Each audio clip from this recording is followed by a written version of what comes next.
আমরা পরিষ্কার বলছি আমাদের আন্দোলনের উদ্দেশ্য ছিল এই যাদের জেন জি বলা হয় আর কি। আমার একটি ছোট্ট বোন রয়েছে, সে ক্লাস 9-এ পড়ে, তার আর একটি ছোট বোন রয়েছে, সে ক্লাস 2-তে পড়ে। আমি চন্দ্রবিন্দুর খুব ফ্যান, চন্দ্রিলদা এখানে রয়েছে। তো আমি একদিন ওই চক্কা, যে ছোট বাচ্চারা ক্লাস 2-তে পড়ে, তাকে আমি জিজ্ঞেস করছি, তুই চন্দ্রবিন্দুর গান শুনেছিস? ও বলছে, না, আমি অ ক খ টা জানি, চন্দ্রবিন্দুটা জানি না। এখন যে ওই জেনজির বাচ্চাটা, যার কাছে আমাদের ছোটবেলাকার স্বপ্নের, মতাদর্শের, চেতনার, ভালো লাগার, বড় হওয়ার একটা জায়গা, বাংলা ব্যান্ডের বিপ্লব, চন্দ্রবিন্দু, ফসিলস ইত্যাদি, যে সেইটার সম্পর্কে জানে না, সেই মেয়েটা স্পষ্ট ভাষায় উই ওয়ান্ট জাস্টিস বলতে জানে। মাঝে মাঝে সে প্রশ্ন করে, তোরা আর জাস্টিস করছিস না কেন?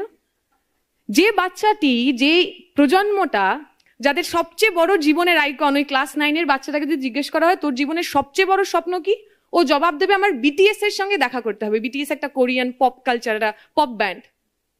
যে মেয়েটার কাছে তার জীবনের সবচেয়ে বড় আইকন বিটিএস আর্মি হওয়ার, বিটিএস আর্মির সদস্য হওয়া, সেই মেয়েটির কাছে উই ওয়ান্ট জাস্টিস তার জীবনের সবচেয়ে বড় স্লোগান।